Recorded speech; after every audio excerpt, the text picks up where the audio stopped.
കാനഡയിൽ ഇന്ത്യക്ക് പുതിയ ഹൈക്കമ്മീഷണർ നിലവിലെ സ്പെയിനിലെ ഇന്ത്യൻ സ്ഥാനപതിയായ ദിനേശ് പട്നായിക്കിനെ ഹൈക്കമ്മീഷണറായി നിയമിച്ചു.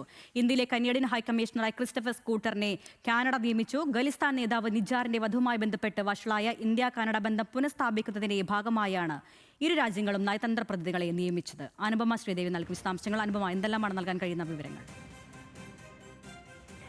അരുണ്യ, 2023 കാനഡ കേന്ദ്രീകരിച്ച് പ്രവർത്തിച്ചിരുന്ന ഖലിസ്ഥാനി വിഘടനവാദി നേതാവ് ഹർദീപ് സിംഗ് നിജാറിന്റെ വധത്തെ തുടർന്ന് ഇന്ത്യ കാനഡ ബന്ധം വഷളാകുന്നത്.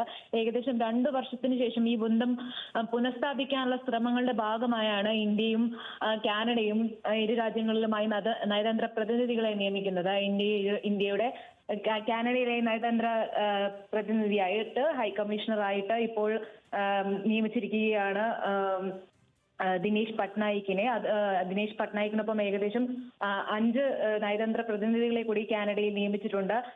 1990 ഇന്ത്യൻ ഫോറിൻ സർവീസ് ബാച്ച് ഉദ്യോഗസ്ഥനായിട്ടുള്ള പട്നായിക്ക് ദീർഘകാല അനുഭവ പരിചയമുള്ള ഒരു നയതന്ത്രജ്ഞനാണ്. അതുപോലെ തന്നെ നിലവിൽ അദ്ദേഹം സ്പെയിനിലെ ഇന്ത്യയുടെ സ്ഥാനപതിയായിട്ട് പ്രവർത്തിച്ചു വരികയാണ്. അതുപോലെ തന്നെ ഇന്ത്യയിലെ കാനഡയുടെ ഹൈക്കമ്മീഷണറായിട്ട് നിയമിച്ചിരിക്കുന്നത് ക്രിസ്റ്റഫർ കൂട്ടറിനെയാണ്. അദ്ദേഹം ഏകദേശം 35 വർഷത്തോളം അനുഭവ പരിചയമുള്ള ഒരു ഉന്നത നയതന്ത്രജ്ഞനാണ്. ഈ നിലവിൽ ഒട്ടേറെ രാജ്യങ്ങളുടെ, ഈ മഡഗാസ്കർ അടക്കം രാജ്യങ്ങളുടെ ഹൈക്കമ്മീഷണറായിട്ട് പ്രവർത്തിച്ചു വരുന്ന ഒരു ഉദ്യോഗസ്ഥനാണിത്. നേരത്തെ പറഞ്ഞതുപോലെ 2023 കാനഡയിൽ വെച്ച് ഹർദീപ് സിംഗ് നജാർ കൊല്ലപ്പെടുന്നത്. ഈ ഒരു വധത്തിൽ ഇന്ത്യക്ക് ബന്ധമുണ്ടെന്ന് ഉള്ള ഒരു ആരോപണം കാനഡയുടെ ഭാഗത്തു നിന്നുണ്ടായതാണ് ഇന്ത്യ കാനഡ ബന്ധം വഷളാക്കുന്നതിന് കാരണമായത്. തമ്മിലുള്ള ബന്ധം പുനഃസ്ഥാപിക്കുന്നതിന്റെ ഭാഗമായാണ് ഇരു രാജ്യങ്ങളും നയതന്ത്ര പ്രതിനിധികളെ നിയമിച്ചിരിക്കുന്നത്. അനുപമ ശ്രീദേവിയാണ് വിവരങ്ങൾ നൽകിയത്.